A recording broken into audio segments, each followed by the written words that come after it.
Most robbers who attack U.S. postal carriers are all after the same thing. I'll show you right here. They're called arrow keys, a master key that opens these big blue mailboxes like the one you see right here, plus cluster mailboxes in neighborhoods and apartment complexes, giving criminals access to hundreds of pieces of mail all in one place.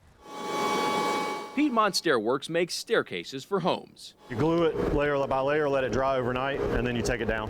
Owner Jim McGee says they rely on a lot of suppliers, which means they write a lot of big checks. McGee told us they always mailed their checks in post office drop boxes to be extra careful, but thieves stole a batch one day last year. 25 checks worth a total of $138,000. It's for a small business, right, to have that much money disappear. That was a big deal to us. McGee's case was part of a bigger one. Federal prosecutors say someone robbed a postal worker at gunpoint, and then 3 suspects used the stolen arrow key to open mailboxes across the Charlotte area for almost a year. They stole 86 checks worth more than $3 million. A federal judge sent them to prison. These kind of attacks are on the rise across the country over the last 2 years. Data the iTeam got through a Freedom of Information Act request shows more than 2,600 from the start of 2019 through the first half of this year. At least 93 of them happened here in Ohio. In all those attacks nationwide, criminals stole at least 170 arrow keys.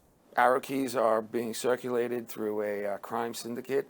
Checks are being washed. Checks are being counterfeited. The head of the U.S. Postal Police Union tells the iTeam Ohio is a hotbed for mail carrier attacks. There's certain hotspots where this is run amok. It's absolutely out of control. We've seen 3 attacks like this in the Miami Valley since April. Criminals robbed letter carriers for their arrow keys in Washington Township, Dayton, and Trotwood. It's a brazen crime. Postal Inspector Rick Johnston says the Postal Service is working on new policies to prevent attacks on letter carriers, but it would be hard to guard all of them on their routes. Well, we deliver to 150 million addresses per day. My agency isn't nearly big enough if we want to investigate also and watch the mail carriers at the same time, so we have to prioritize. But the head of the U.S. Postal Police Union, Frank Albergo, disagrees. In August of 2020, the Inspection Service released an internal memo which basically grounded us. It benched us. We were no longer able to protect postal workers, and we were no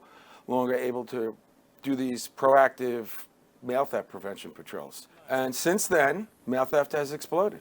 So this is your car and you don't know whose mail this is? This Kettering police body cam video shows officers arresting 3 suspects during a traffic stop in October. Police said they recovered stolen mail, checks, and cash, which is why, back at Piedmont Stairworks, McGee says he's changed how he does business. Oh, 100%. We don't do any hard checks anymore. All to protect his money amid rising cases of postal carrier attacks and mail theft. For the iTeam, I'm John Bedell, News Center 7.